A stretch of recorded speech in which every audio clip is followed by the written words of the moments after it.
avoir une famille. Ça tombe bien. Parce que aujourd'hui, nous sommes venus, comme j'ai dit au début de notre célébration, remettre les bases dans cette famille. Je sais que ceux qui vont regarder cette vidéo pourront bien entendre ce message. Une famille unie est une famille prospère. Dans toutes les familles, il faut le savoir, il y a des problèmes. Même dans ma propre famille, nous en avons. Mais lorsque nous laissons les problèmes prendre le dessus sur les liens de sang, sur l'amour qu'on devrait porter dans une famille, nous laissons comme ça le diable s'infiltrer progressivement. Et lorsqu'il a pris place dans la famille, c'est la division. Chacun prend son camp. N'importe qui dit je ne viens plus. N'importe qui dit telle personne m'a fait telle chose. C'est pour ça que je ne suis plus dans cette famille. On ne peut pas fuir sa famille.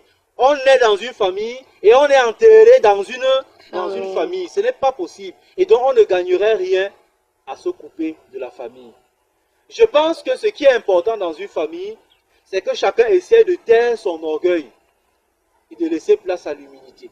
Il y a des personnes qui sont tellement orgueilleuses que lorsque vous leur dites tu as mal fait, la personne est tellement aveugle qu'il ne voit pas ce qu'il a fait de mal et n'accepte pas son tort. Il y a aussi d'autres personnes, lorsqu'ils ont fait ce qui est mal et que lorsqu'ils ont été offensés et qu'on vient leur demander pardon, ils refusent aussi de pardonner. Avec cette façon de faire, aucune famille ne peut s'en sortir.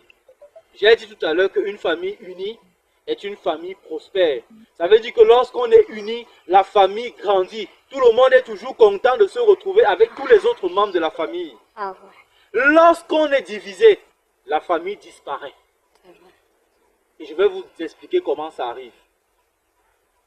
Si dans une famille comme celle-ci, chacun dit, à l'occasion d'une réunion familiale qu'on a organisée, je ne viens pas, à cause de tel ou à cause de ci ou de cela, on va abandonner la case familiale, on va abandonner même le terrain du village, et tous ceux qui vont passer et qui sont les voisins vont dire, bon, ici il y avait une famille là qui vivait autrefois, bon, on ne sait même plus où ils sont.